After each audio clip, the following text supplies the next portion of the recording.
Mon père a vécu au Québec dans les années 70, puis il a vu 3 coupes Stanley d'affilée. Sauf que quand je quittais pour le Québec, il m'a dit, mon fils, il faut que tu regardes le hockey, c'est le meilleur sport au monde, puis les Canadiens gagnent tout le temps. Vous savez que moi, j'arrive ici en 2002, puis là, une des premières questions qu'il m'a posées, il me dit, puis ça gagne-tu les Canadiens? J'ai dit, bah, ils sont moyens, là, ils gagnent une fois de temps en temps, mais pas plus que ça.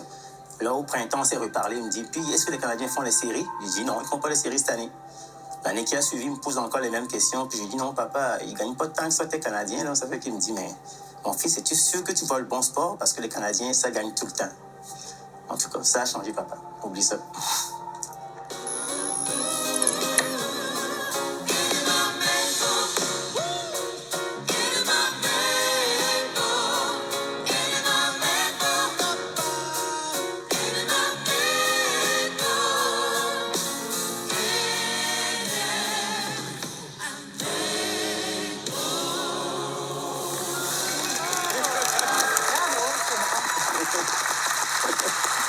Alors, pour les gens qui ne connaissent pas mon invité, et c'est notre première rencontre, là, Edem, alors, tu es parti du Togo à un peu moins de 20 ans, c'est bien ça? Oui, tu es arrivé ici pour compléter des études en électronique industrielle et même pour devenir ingénieur.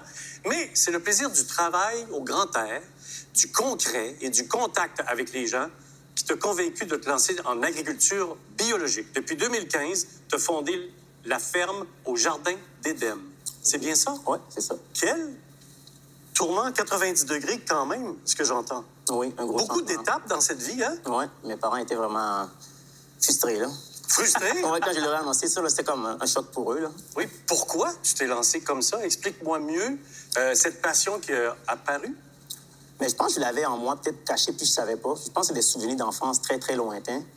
Mais au fond, moi, j'étais arrivé au Québec pour étudier en électronique, puis j'aimais ça. Mais après 10 ans comme technicien, on dirait que je trouvais que j'étais moins connecté à ce que je faisais. C'était comme une routine, juste pour gagner ma vie, mais je ne me sentais pas vraiment accompli dans ce que je faisais. Puis quand je me suis posé la question de savoir ce que j'aimais faire, on dirait que c'est la terre qui me rappelait, comme des bons souvenirs. OK, mais tu es dans un bureau, là. Tu Oui, travailles dans l'électronique pendant 10 ans. Dans une usine, oui. Dans une usine. Oui, c'est ça. Et là, tu as envie d'être sur la terre. Oui, on dirait que je ne voyais pas le but de ce que je faisais. Je travaillais sur des chips qui vont dans des jeux vidéo, mais je me dis, je ne vois pas l'utilité de ça, je ne vois pas qui utilise ce jeu-là. Pour moi, ça ne faisait pas de sens, au fond. OK. Ouais. Tu n'avais jamais fait ça? Mais j'ai déjà travaillé de la terre avant quand j'étais jeune, mais comme dans le petit jardin chez mon père, mais jamais pensé en faire un métier. Mais c'est juste que là, j'avais 28, 30 ans dans le temps, puis j'ai comme acheté une maison, puis j'avais mon petit jardin. Puis je me rappelais que c'est ce que j'aimais le plus faire de la journée, quand je revenais le soir dans mon jardin, Ouais. avec mes enfants. C'est là que ça allumait. Là. C'est ça. Donc, quand je faisais le bilan de ma vie à cet âge-là, je me dis, c'est ça qui me fait vraiment vibrer, puis il faudrait que je fasse ça. Parle-moi de la frustration des parents. Tu me dis ça spontanément. Mais la frustration, je pense qu'ils étaient plus déçus aussi. Là. Ils sont quand même fiers de dire leur enfant travaille dans Ils sont une au Québec grosse avec usine. toi? Non. Non, mes parents vivaient au Togo. Mon père est décédé, ça fait 4 ans. D'accord. Mais mes parents vivaient au Togo. Dans le temps, pour eux, c'est comme un choc de dire, mon gars qui travaille dans une usine bien payée, tout ça, qui décide de tout lâcher pour aller à 4 pattes. Pour eux, il y avait comme un genre d'ego aussi, là, de dire ça à la grande famille. Il aime à tout lâcher pour Ouais. Mais on peut un rêve un peu... hein. On peut comprendre les parents Oui. qui souvent dans ces sociétés-là, comme par exemple en Haïti, qui disent « je fais tout pour que mon enfant sorte de la terre ». C'est ça. C'est ça. Je veux pas. Donc l'enfant sort de la terre, puis là, toi tu dis « ben moi j'y retourne Ouais, c'est ça. Donc, je c'est comprends les parents. C'est un peu contradictoire. Puis pour eux, Ouais. travailler dans une usine, dans une shop, pour eux, c'est comme un accomplissement un peu aussi. Là, aller à l'école longtemps, finir son cours d'ingénieur. Donc, c'est comme un régressement un peu. Donc, je comprends leur... Je l'ai dit brièvement, tu fais pousser évidemment des légumes d'ici et tu as eu l'idée d'ajouter des légumes africains sur la terre québécoise. Dans notre belle température sympathique. Oui. Avec l'homme d'imprévu. Tu t'es lancé là-dedans. D'où vient cette idée-là? Mais dès le début, je pense que ça faisait partie du plan initial, dans le sens que moi, j'habitais en région, puis ma soeur vivait à Longueuil. Puis souvent, quand ma soeur venait me voir, c'est elle qui m'amenait des légumes africains. Puis on dirait ça me choquait un peu de dire, je veux pas avoir mes légumes quand je veux. Il fallait que j'aille tout le temps à Montréal ou proche. Plus souvent, c'était congelé. Donc, je me suis dit, tant qu'à faire ce métier, il me semble, pour moi, c'est évident qu'il fallait que je fasse quelque chose de chez nous aussi, pour ne pas tout le temps... C'est dans des serres? Au début, je commençais dehors. Les premières expériences, c'était dehors, puis c'était pas si beau que ça. Là. À ce temps, je suis rendu dans la serre. Okay. Mais au début, c'était directement dehors, puis j'ai perdu beaucoup de plants au début. Là. OK. Qu'est-ce que tu fais pousser? C'est sûr, tes réponses, là, je suis inquiet parce que je connais pas beaucoup les légumes africains. T'en connais peut-être, comme le okra, c'est rendu très connu, je trouve, le okra ou le gombo. D'accord. Sinon, après, je fais des épinards africains, des aubergines africaines. Je fais du bread mafane. Du bread mafane? Oui, un légume qui vient du Madagascar. Oui, comment tu cuisines ça, Pat? On n'a pas le temps, merci. C'est dommage, la recette est exceptionnelle. Ouais, c'est ça. Non, c'est un légume que je connaissais pas. C'est un client qui me l'a fait connaître. Puis je l'ai fait pousser, puis ça a bien marché. Donc, au fond, je me laisse aussi guider par les clients. Au fond, les gens viennent me voir, puis me disent, hey, tel légume que je mangeais chez nous, puis j'aimerais voir ça pousserait ici. Puis moi, pour moi, c'est un défi de plus d'essayer, puis des fois, Tu es en train de me dire que ta clientèle est africaine pour ces légumes-là spécifiquement? Au début, oui, mais plus ça va, j'ai des clients. Je suis curieuse. Comme j'aimerais Québécois ça. aussi, de Ouais, plus en plus. c'est- là. Oui, hein? C'est- oui. Ouais. Parce qu'au fond, je fais des marchés publics Là, aussi. intéressant. Puis dans les marchés, je vois beaucoup de Québécois puis qui sont curieux de penser légumes aussi, Ouais. puis de les cuisiner. Donc, de plus en plus, ça se diversifie un peu. Tu dois être fier de voir ces Africains-là regoûter à Oui. leur Ouais. pays Vraiment. et de voir des Québécois comme moi Ouais. qui font « OK, je veux l'essayer On dirait que tu vends ces légumes aux gens, puis ils te comptent, même des fois, la dernière fois qu'ils l'ont mangé, oh, c'était ma mère qui a fait ça. On dirait qu'il y a toute une histoire qui vient avec. Ils prennent les légumes même, ils te comptent comme un pan de leur vie. là. C'est quand même du fun de voir ça. Quand tu as laissé ton travail, est-ce que c'était prévu, planifié? Avais-tu mis de l'argent de côté pour pouvoir acheter un coin de terre, pour pouvoir... Non, moi, j'ai loué au fond. Je suis en location Ok, encore. ok, parce ok. que trouver une terre dans le temps, je trouvais ça trop cher. Puis moi, je voulais commencer au fond à temps partiel. Je travaillais comme à la shop jusqu'à 16 heures, puis j'arrivais à la ferme. J'ai fait ça pendant 1 an, puis je me suis comme pété un burn-out. là. ». OK. Puis après ça, j'ai perdu mon emploi. C'était ça la chance de ma vie, au fond. Parce que on dirait, je n'osais pas lâcher. Excusez-moi, prenez des notes à la maison. Non, mais... J'ai perdu mon emploi, c'était la chance de ma vie. Mais il fallait que je prenne la décision, puis j'arrivais pas à le prendre. Donc, je pense qu'ils l'ont pris à ma place. Puis après, je me suis assumé Il n'y a rien là-dedans. qui arrive pour rien. Je me suis dit, Oui. ben, au fond, moi, c'est ça que je veux faire. Donc, si j'ai perdu mon emploi, je vais y aller à fond. là. Ta mère a dû être fière de toi. J'ai annoncé, J'ai perdu ma j'ai job. perdu mon emploi, mais c'est une grande chance. Ouais, c'est ça. Je ne l'ai pas annoncé de même, là, mais bon. Est-ce qu'elle est venue, ta maman? Oui, oui. Ma mère est venue 2 fois déjà m'aider au champ. Puis on dirait qu'elle est venue la première année.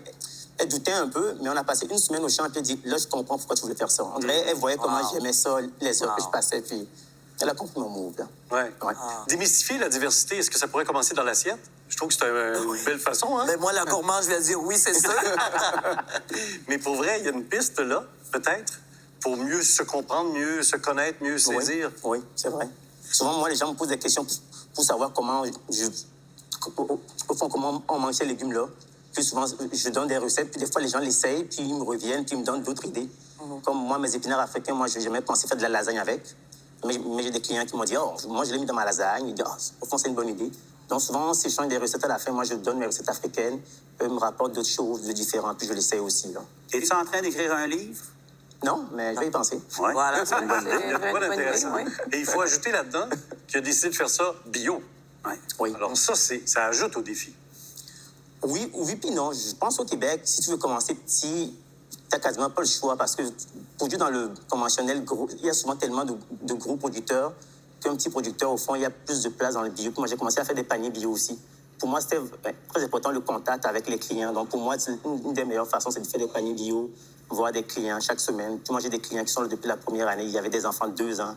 Ils sont rendus quasiment aussi grands que moi. Là, puis je les vois grandir ces petits-enfants. Là. Donc, pour moi, c'est comme le bio, c'est une façon de rentrer dans ce domaine-là facilement. Tes clients de panier bio, Ouais. est-ce qu'ils achètent toujours des légumes africains?